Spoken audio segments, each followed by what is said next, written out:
everybody. This is the Amateur Hour Podcast. My name is Jacob. Deshaun is joining me today for Crisis Club Monday, the weekly segment on Monday where we go over the teams in world sport that are in the biggest crisis for that week. And we will start off with, I think, undoubtedly the team in biggest crisis at this point in time. And that is Deshaun's beloved Dallas Cowboys. Wow. They suffered their 8th loss of the season in 15 games. They're now 7-8. It is the second time in 5 weeks that they have failed to score a touchdown in a game. And they have put themselves on the brink of playoff elimination. And a few weeks ago, we did a podcast called Is Dak Average? Meaning Dak Prescott. And Deshaun elected to say that the Cowboys would go 10-6. They would make the playoffs, and they would wipe the floor with the Seattle Seahawks in the first round of the playoffs. Though it looks like Seattle are not going to win that division, it doesn't look like the Dallas Cowboys are going to be the ones playing them because they have to beat the Redskins and the Eagles have to lose to the Giants for them to get through. And that is the only way they will do it. Deshaun, you even said a couple weeks ago after the fact of that, you said they finished 10-6. They then went on to lose 3 in a row. You said they would win out and go 9-7. How do you feel at this particular moment about the Dallas Cowboys and about the things that you said to me? Wow, the Dallas Cowboys really made me eat my words. Well,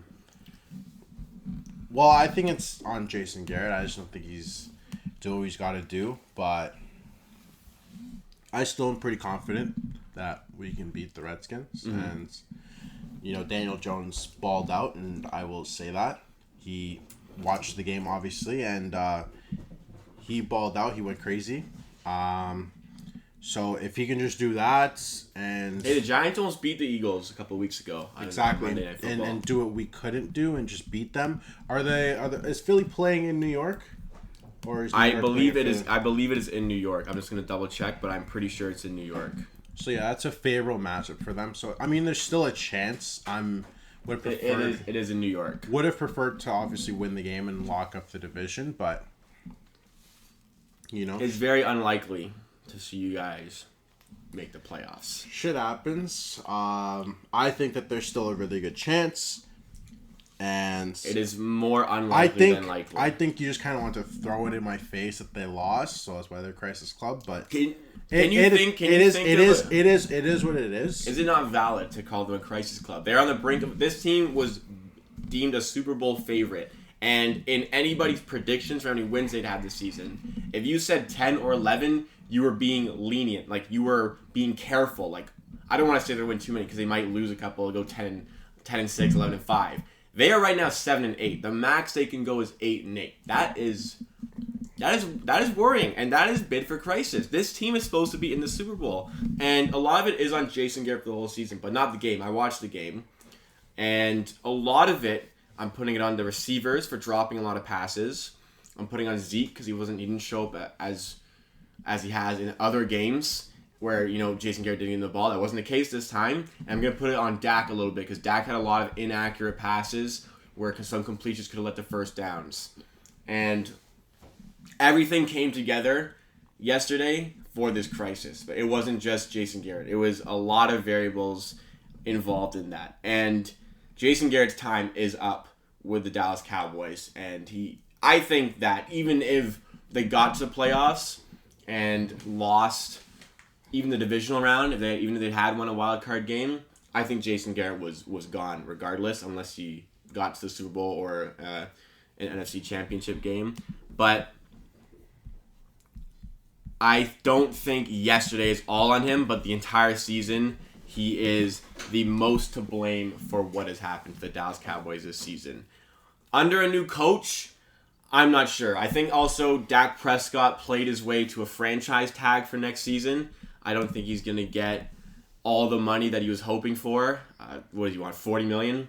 He proved yesterday that he is not that because Carson Wentz played with a pretty sorry receiving core, if I'm honest. And Ertz, who is already a backup, got injured midway through the game, and he didn't play the rest of the game. Yet Carson Wentz still managed to get it done.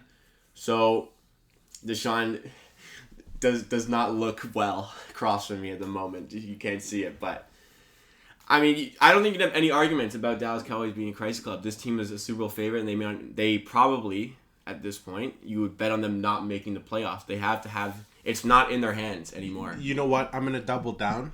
The Dallas Cowboys, like I said, make the playoffs. Dude. And wipe the floor with the Seattle Seahawks. Do you understand what I'm telling you? I am extremely confident we will get it done. It may not be, in our hands, but we will get the job done next week. And we'll count on your boy Daniel Jones to go and do his thing and try and win that football game. And the Dallas Cowboys will win the division and beat the Seattle Seahawks. Wow. That is bold. Do you keep that energy if San Fran lose next Sunday to Seattle and San Fran are your matchup? San Fran's even worse. I prefer to play San Fran. Interesting. Would you put your money where your mouth is? Absolutely. You would put your money where your mouth is. I'd put my money where my mouth is. How about if Dallas wins a playoff game, I'll give you $50. If they don't win a playoff game, I'll give you $20. That's something we can agree on? Wait, I'm trying to understand. If they don't win a game, you give me $20. Okay. If they win a playoff game, I'll give you $50. Sounds like a deal. Deal? I'm $50 richer. All right, we're gonna have an update after that, but we'll end the Dallas Cowboys slant. Let's move on to another team. Deshaun, you have a team for us as well. Now, a real team in the NFL that's in a crisis club is the team that made the Super Bowl last year in the LA Rams. Kind of like we talked about a little bit briefly. They traded players, so they had the ability to take Jalen Ramsey out of Jacksonville and just kind of put two superstars on defense. Really good offense. And it's supposed to be really good offense. Really good offense, but, they lose to us. They lose this week. And that ends it there for them. They don't qualify for the playoffs. I mean, they got spanked by the Cowboys. They're the fifth team in the last 10 years to make it to Super Bowl and not make the playoffs next year. Oh, really? Is that often? I know it happened that often. It's actually pretty often, but the fact that they just weren't able to get done, like they've had games against like Tampa Bay Buccaneers where Tampa Bay literally scored like 56 points 55. on them. Yeah, and it's just you have Aaron Donald on defense. Like, how does that happen? You have one of the some of the best defensive pieces in the NFL there. Yeah. So how does that happen? You have arguably the best cornerback in the NFL. Jalen Ramsey's probably behind Gilmore right now because of how well Gilmore's been playing. But overall, I'm sure most people would take Jalen Ramsey over Stephon Gilmore. So what it comes down to, they gave up a ton of points, to be honest. They gave up a lot of points. Their defense isn't that great, and they have to go in now try and pay Jalen Ramsey, and I just don't know what that does. You know what? To be fair, after that Bucs game, they did not give up a ton of points. They did pose good defensive numbers. It was the offense that did it. Their defense has been fine. Other than that game, it's been the offense. And I think a lot of it is down to, Goff hasn't been tremendous. And it's clear that when Todd Gurley is not healthy and they can't run the play actions with Todd Gurley, Jared Goff significantly struggles when he does not have the options and the play actions with Todd Gurley. Todd Gurley is clearly a focal point of this offense, and when he's not there, the Rams really suffer. And even in games they were there, they did suffer a little bit, and I think they need to work on their offensive pieces, but it's going to be really tough for them to be able to run it back with the core they have because they got to pay people, and they don't have a ton of space, especially after trading for Jalen Ramsey. There's going to be some very tough decisions that need to be made over the offseason to recover this team because there's a lot of good pieces there. I mean, Aaron Donald some people consider him the best player in the NFL. He's certainly up in the top 5 for players. Would you agree? So, would you agree? Yeah, if I had to pick a defensive player to start my team with, he's definitely up on the list. You talked about guys like him and Khalil Mack in the same vein. So, it's definitely a crisis. There's a lot of work to do with the Rams, and we'll see what they do in the offseason. We'll see what McVay can do to rebuild that team. They got a lot of young pieces, so we'll see what they can do. But we'll move on to the third team on the list. We'll head to the soccer world. AC Milan. They have, they started to kind of turn around their fortunes very, very slightly. But then it all came crashing down this weekend. They lost 5-0 to Atalanta in Serie A action. One of the worst displays in the history of AC Milan. Don't you know someone who's a fan of that I do know somebody who's a fan. Roman is a fan of AC Milan. And this is not the first time they've been on Crisis Club. But I'm sure Roman was cursing the gods as he was watching that game. And I don't know. He might have broken some things. There was definitely some yelling. There was definitely some swearing in Italian was him watching that game. But 5-0, absolutely embarrassing display to Atalanta, who are a good team, but 5-0 is inexcusable. 4 second half goals. All 4 of the second half goals actually came within a 22-minute span after Alejandro Gomez opened the scoring in the 10th minute of the game. The rest occurred between the 61st and 83rd minute mark. They just imploded, and a lot of the problems with AC Milan this season is down to scoring because they have a -8 goal difference. They're in 11th in the Serie A. Their defense hasn't been tremendous, but their offense has been completely awful. They are bottom, let me see, 1, 2, 3.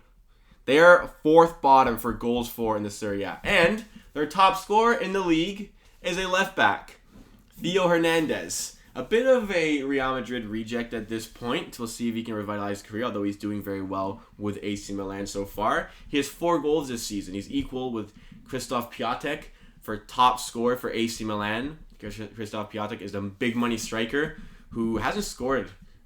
I don't think he's scored in a while. I don't know the exact stat. I think he might have scored recently, but there was a big gap between his 3rd and 4th goal. Theo Hernandez is the top scorer, equal with Piatek. And as a left back, it's pretty disgusting to see for a team as talented as AC Milan should be. A team that almost made the Champions League last year and did make a European place last year, but were removed from that spot due to financial fair play. They were 1 point out of a Champions League spot.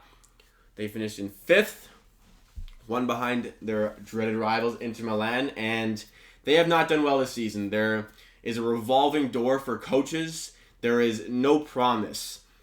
With a lot of big teams, big name teams struggling, if you want to talk about Man United, and I did a full episode on the Manchester United rebuild about a week ago, there's promise when you look at Man United. There's promise. There's young players, ascending talent, like Greenwood, like Rashford, who are going, that show promise for the future of the club. But when you look at AC Milan, you really struggle to find the pieces that are going to cause this rebuild. I mean, I know Donnarumma is very young, but a player of his caliber, he's been at this more or less the same level for a few years now in his career. And I know he's very young and has a lot of room to grow because he's a goalkeeper, but he has, to a degree, flatlined in his development. And partially it could be down to some attitude problems, but there's definitely a bit of a flatline in his progression.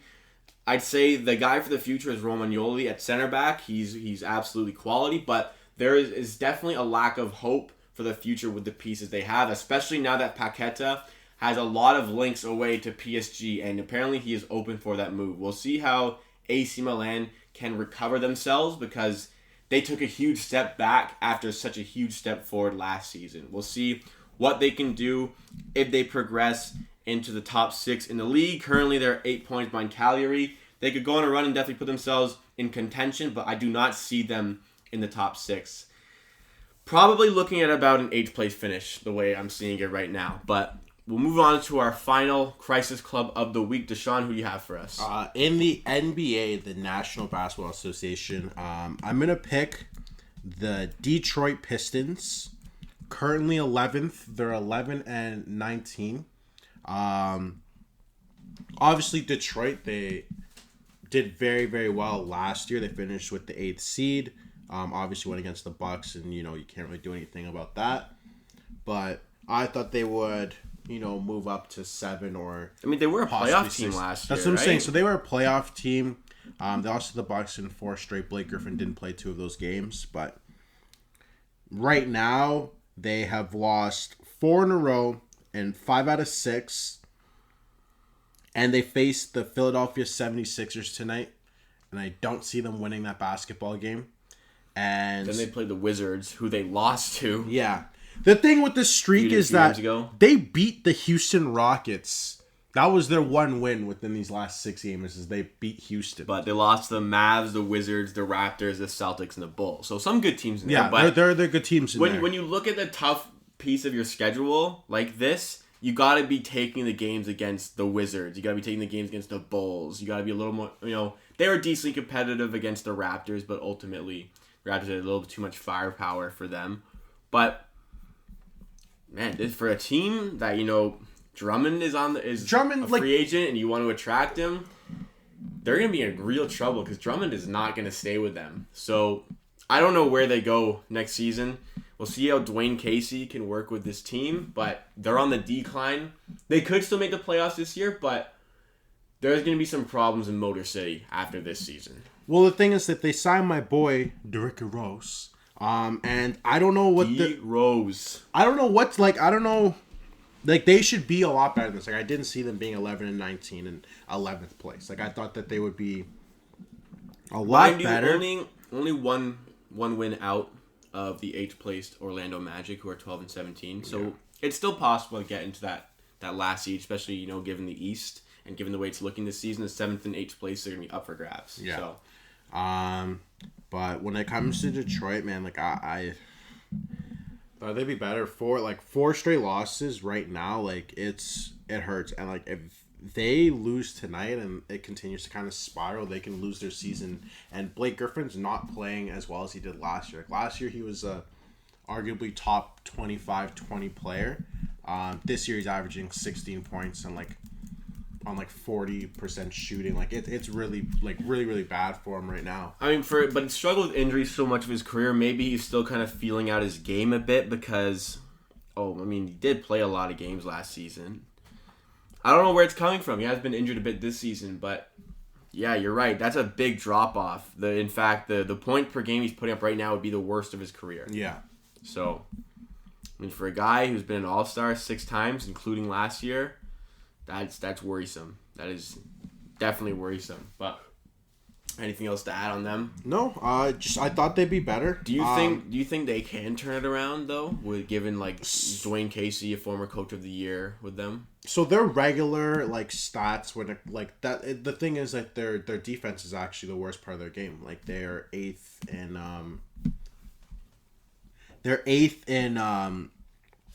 in field goal percentage. 8th. They're 8th in the NBA in field goal percentage. Yeah, really? And they're, I believe right now, they're 8th in field goal percentage. Their 3-point percentage is 12th. They have the 3rd best 3-point field goal percentage. It's just, man, their rebounding is 26th in the league. Their assists Which is odd because Drummond leads the league in assists. In rebounds. Oh, sorry, rebounds. That's what I meant.